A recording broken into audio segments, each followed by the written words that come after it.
One and action. Hello, everyone. Welcome. This is Dress Code Cinema, and I'm your host, Grace Katete. In this space, we'll be talking about costume design, film, red carpet, theater, talk about the nitty gritties of costume designing, the people behind the actors you see on screen. Who are these people?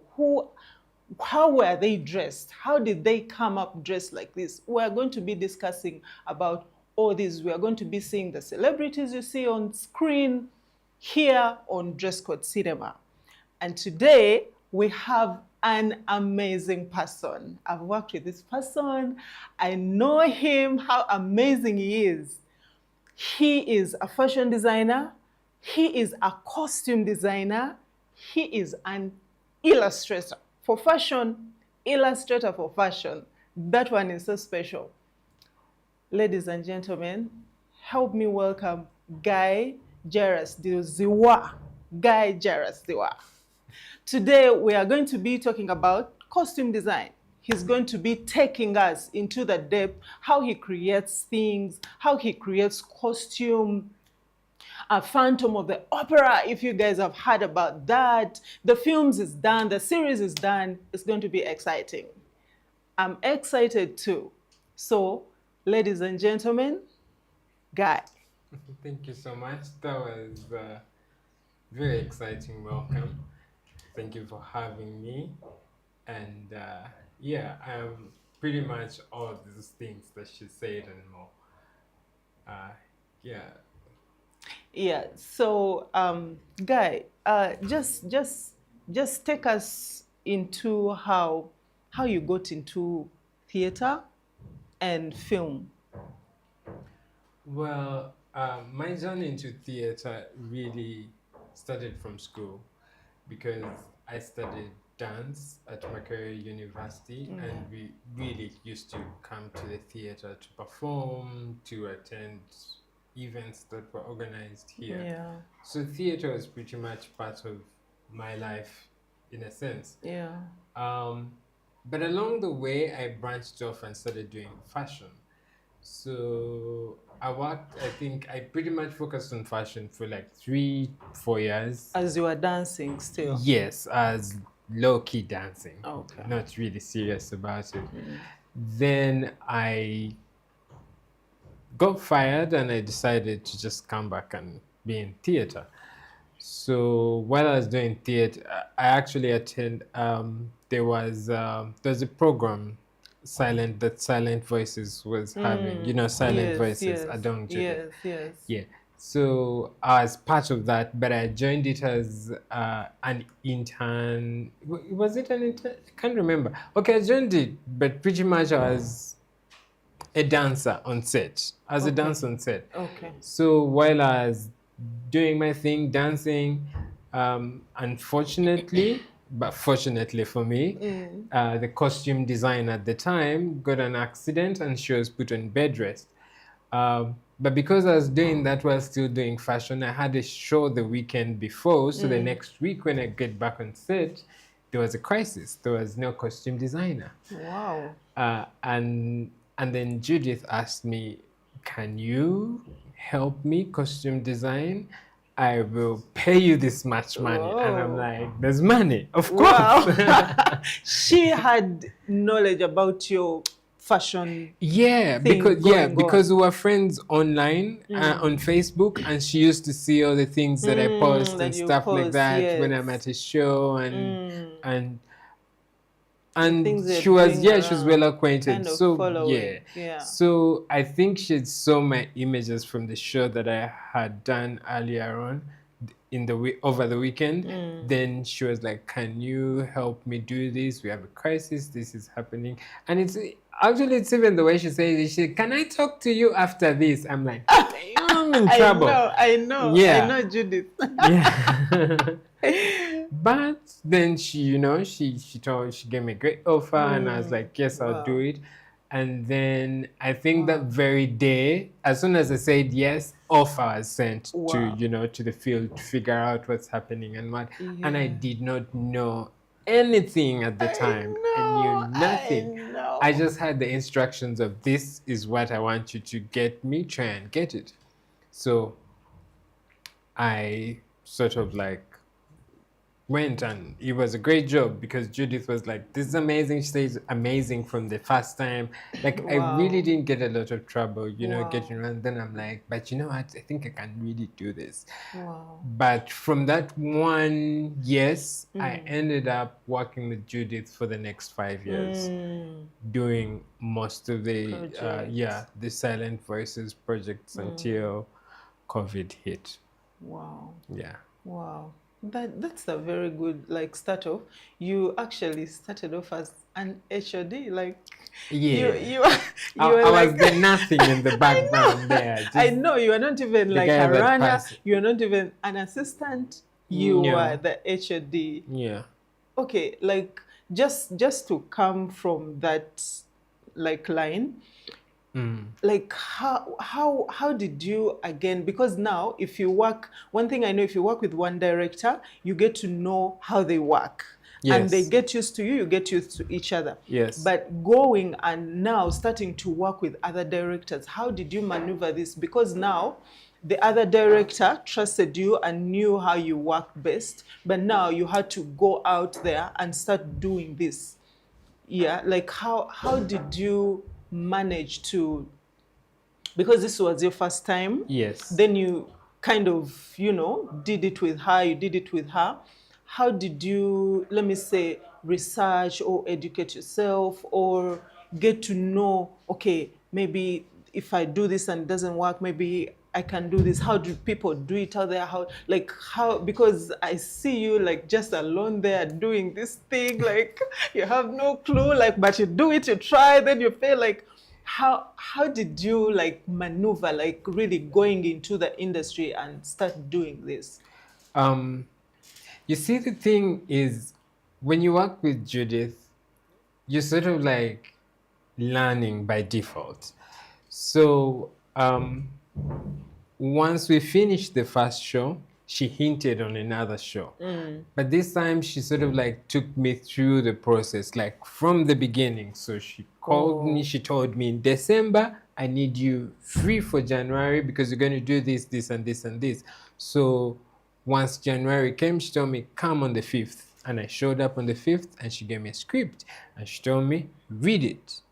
After reading it, give me a list of costumes. So literally she took me step by step, process by process. Wow. So I at the time I did not know I was learning how to do the job right. I just, because I approached it with like, this is my thing now. This is the thing I'm going to be doing. So I didn't know I was learning because she didn't make it feel like I was learning, or I was just right there just doing, like obeying. She's tough, so if you don't obey, you're going to be in problems. I know. So I had to like really be on my best energy and, you know, and focus. So I learned how to read the script. Like if you need to read, you have to read the script, you have to give a list. She literally tell me, I want this, I'm expecting this and this and this and this. And then would sit down, she showed me how to make a budget. But also, I was working with Shakira. Shakira Achibirige. Yes. Okay. And what was she doing? She was doing costumes with you? She was doing she was doing set. Okay. Yeah. That's when I also realized, like, you know, you can do so many other things at the same time. I know. So Shakira also was very key in telling me, you know, do like this. Yeah, like, yeah, don't make the budget. Actually, when it came to budgets, she was great. She was like, don't make the budget like that. Make the budget like this. Break it down like this. It will make it easy for everyone to understand. So that was what really helped me. And then when I met, because it's still like theater literally is what took me to film, because all the actors that, you know, I'd worked with in theater and on set were the same ones that would go elsewhere and then they meet like a really not interesting costume designer and they're like, but this is guy that we thought we had in theater. Let's call him, let's see if he can come. And then I would get there and I would bring all the knowledge that I got from Silent Voices and bring it here, and these guys are like, wow, you even do this. This budget is easy to understand. So yeah, that's what really helped me. But I also realized that different sets of course work differently, different people work differently, but there's that basic foundational knowledge that is important when you approach like a director or a producer, that makes their work easy. And Yeah. as soon as they know that that department is settled, I don't have to worry so much about it. It gets easy because Yeah. right now I go on set and the director is like, I am not worried about the costume department because I know that will work out. And so the rest we shall focus on this guy, do your thing. So Yeah. I've gotten to a place where people pretty much let me do my thing after giving me the instructions, and I They're deliver. just rest assured Yes. everything is good. Yeah. All right. You're still watching Dress Code Cinema, and I'm here with Guy Zziwa. So, Guy, I would like you to take us a little bit into, because the reason why I want to ask you this is because you have a fashion background. I Yeah. want you to take us a little bit into the difference between a fashion designer and a costume designer, because I found this like really mixed up. I think people don't even know that difference. I think people know it's all the same thing, but probably it could be different. Can you just show us some things here and there that could, like that people will say, oh, actually, these are two different people, but they are always mixed up. What's the difference between a fashion designer and a costume designer? Okay. So as a fashion designer, I was always expected to create. And this is create from scratch. Yeah. Like you either be given inspiration or you have to find the inspiration yourself, and then you have to start something from the sketch or from the idea. Yeah. You draw it out, you figure out the pattern, you figure out how it's going to be made, The and colors yeah, and the everything. colors and all that, the design, the cut, the fit. That's pretty much what you do as a fashion designer. So as a fashion designer, I would really say you create garments, you make garments, you bring garments, to life. Now, as a costume designer, you're bringing a character to life because the garment probably might already exist. Yes. So Yeah. you're bringing a character to life. So when I'm costume designing, I'm pretty much thinking about the character. When I'm fashion designing, I'm thinking about the fit, the look, the style. yes, the general. I'm thinking about the outfit. When I'm costume designing, I'm thinking about the character. So that's Okay. for me my biggest difference with it. But if you'd say what's the difference between them, is one creates garments, the other uses garments. Okay. Okay. So also in costume design, picking from what you just said, you are creating for a character, meaning that there is a story you're telling. Yes, yes. There is probably someone dead that you're rising up to life, or like something visual, like alive, that someone can see Yeah. and get to know like who they are, where they're Yes, from. it's like the scriptures say the character is poor. So how do you make a character look poor from first look? Yeah. You Yeah. see him and be like, oh, you have, without me saying that person is poor. So that's Yes. what costume designers Yeah. do. Because we film is visual, so we see first before even the person speaks or says anything. We see them and it be Yes. like, Yes. because if I Yes. put you in Chinese outfits and then we see you, we'll be like, Grace, China. That's yeah. where it will start from. Yeah. It will never, you You're get. from China. Yeah. Yeah. And now the fashion designer is the one that has made the, Exactly. and then the Exactly. costume designer has used it to pass on a message. So it's one feeds into the other, I guess. Yeah. And for me, that's what has helped me really get to a place where I'm very comfortable with my designing, because knowing how clothes fit and how it works and everything, it makes it easy for me to make decisions on, different. Yeah, which costume you give which character, Which costume I give which character, whichever exactly. role they are doing. Yes, whichever role but they're that doing. still is very dependent on what the director wants, because also with costume designing, there's a need for you to be humble. Yeah, I was getting into that. I was getting Yes. into that because you were talking about creating for character, Yes. in costume design, now not Yes. fashion design. Yes. These are two different things. So I was coming in to ask you, how do you integrate your ideas, like with a director? Because when you get the script, the director has this whole idea, like how they see their story, then you come in and now you have to create the costumes.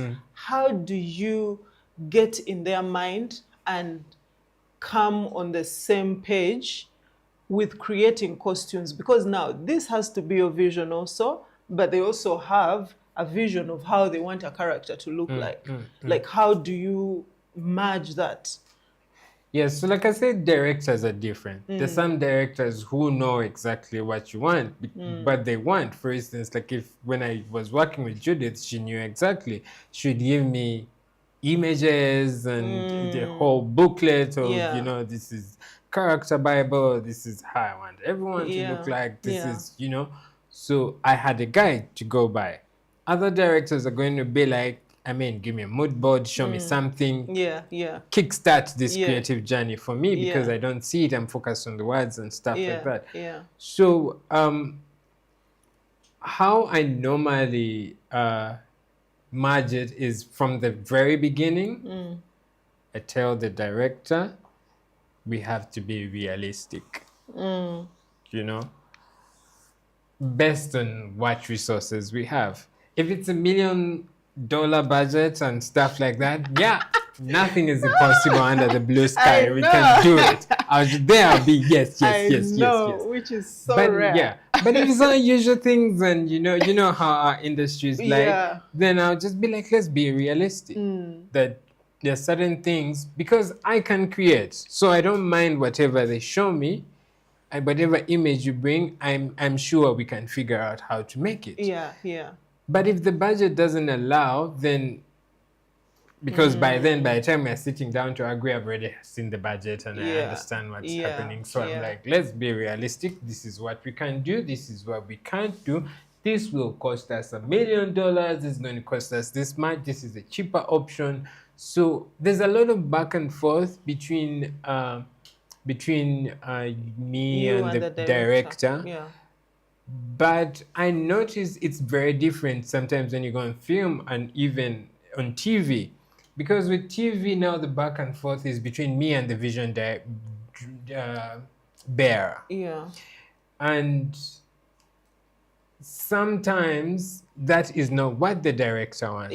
Because usually they give you other directors, then the vision bearer is not on set. They don't even know what's going on. So that is a bit, that's the bureaucracy that I don't like with TV.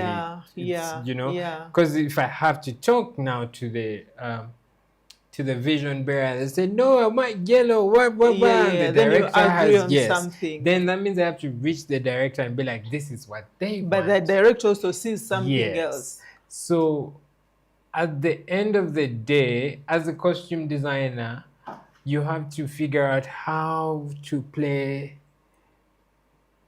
I do not know how to use that, what to use, but there's that diplomacy that you have to have between every person on set. And the director and the vision bearer there.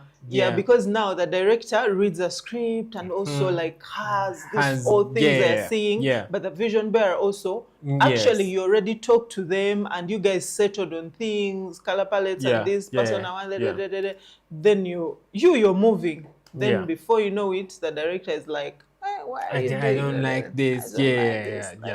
So you need to understand the room. But even in theater, it happens that sometimes the vision bearer in theater is the producer and not the director. Then now the conversation changes from having a conversation with the director to the producer. producers. Yeah. Yes, because then you just go and pass on the information to the director, and we see what the director wants, and blend it all together. But keeping in mind, I already told them we have to be realistic. Yeah, So yeah. you'll ask me for something, and if you have the money, we make it. If you don't have the money, we figure out what's there on the market, what we can do. But gratefully, it has always worked out really nice. Yeah. Yes. Yeah. Oh, wow. That's a great way to handle that. That's a great way to handle it. Ladies and gentlemen, you're watching Dress Code Cinema. So, Guy, like, I want you to take us through, because we are talking about costume designing. I want you to, like, briefly just kind of compress it a little bit and tell us, like, how you start, like, when you're creating, like, okay, when I read the script, I do this, I do this, I do this, I do this. And now you see the costume ready on someone on stage or screen. Like, what are those things that you do? Like, just chop. All right.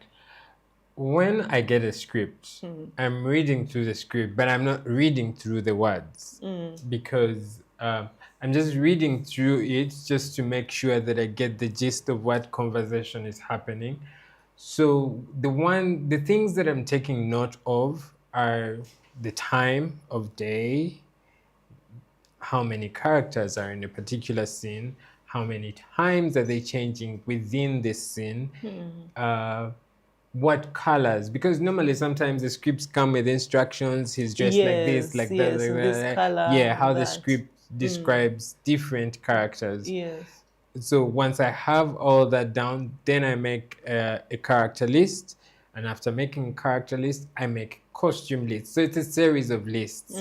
Then I make a costume list. Now, after making a costume list, then I can start looking for the inspiration. Best, if the director has given me what they want, then I know what I shift directly to the budget.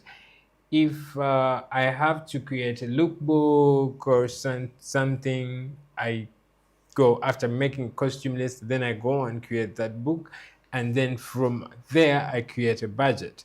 Then sit down with the producer, director, or vision bearer. We agree this is possible, this is impossible, you're over dreaming, this is going to cost us, and then we come back with an agreed amount and price and all that. And then from there it's off to the field, to the market, to look, to create, to make orders, to what, and then it's just about timing yourself depending on the timeline. And normally I prefer to have a run through. The director sees the costume before it goes either on stage or it goes for rehearsal. I want the director to see it.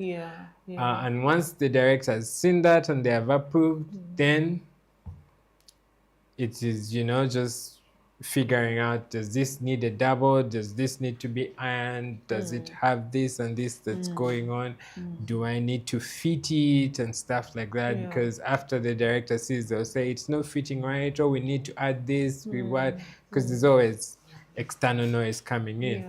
So once that is done, then we're good to go. It's showtime.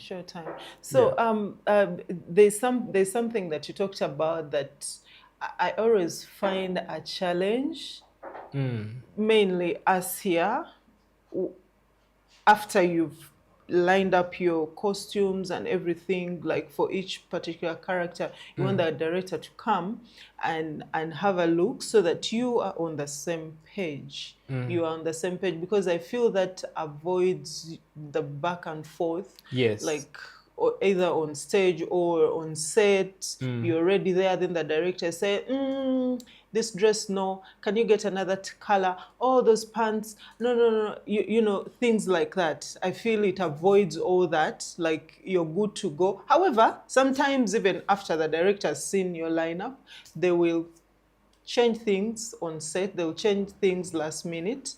But I mean, I believe you have all the tricks up your sleeves. So the first thing will be your budget. your budget will determine whether you can switch, change, bring, Yeah, That's yeah. the first thing. Second thing is I always try to make sure that I have another option, at least 2 or 3. Yes, So yes. if it's say a dress for a certain character, I'm going to buy 3 different dresses. Knowing very well that these other 2 that won't be picked will work for another character. Another character. Yes. But if Or it's, even this one, that if the director says, no, you change a color and give them purple or blue, or you have something, maybe you can just change and Yes. see if Yes. the director Yeah, likes whatever you've changed. so I always have that. And also I go to places where I know I've created a certain rapport with the seller, so that I can bring something back and be like, oh, this didn't fit, Didn't or work. we can change this give me color, something or else. I just bluntly say no. Yeah, What you're requesting for can't happen. This is it. impossible. Yeah. Yeah.